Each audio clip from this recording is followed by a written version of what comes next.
મળી અને આનંદ સમાચારોની વચ્ચે મહત્વના સમાચાર સામે આવી રહ્યા છે। બ્રેકિંગ ન્યૂઝ જણાવે તે કપરાડાના અંતરિયાળ વિસ્તારમાં રસ્તાની બિસ્માર હાલત છે।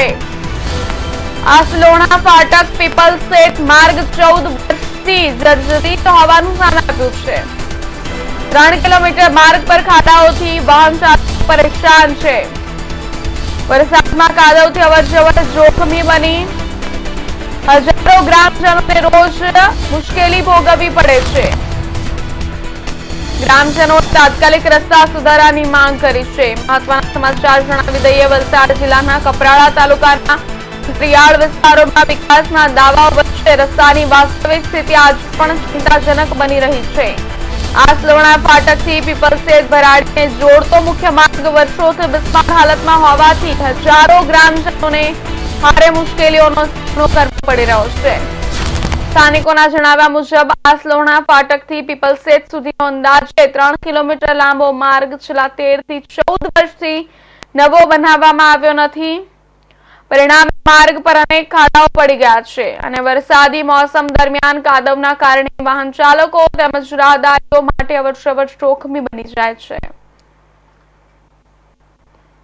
મહત્વના સમાચાર જણાવી દે, કપરાડાના અંતરિયાળ વિસ્તારમાં રસ્તાની બિસ્માર હાલત હોવાનું સામે આવ્યું છે।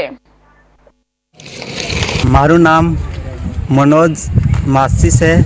હું આસલોણા મૂળ ગામમાં વતની છું। અમારા ગામમાં આસલોણા મૂળ ગામથી મધના ફળા સુધી રસ્તો બહુ ખરાબ છે। એટલે ચોમાસામાં ગાડી જવામાં તકલીફ પડતી છે। તેના માટે અમે એવી માંગ કરીએ છીએ કે સરકાર અમારો 2 થી 3 કિલોમીટર રસ્તો છે તે આટલો બનાવી આપે એવી અમારી સરકારને નમ્ર વિનંતી છે।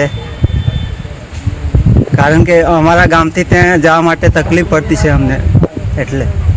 મારું નામ મુસારા કાળુભાઈ ગોપાળભાઈ, મધુણા ફળિયું, આસલોણા ગામ।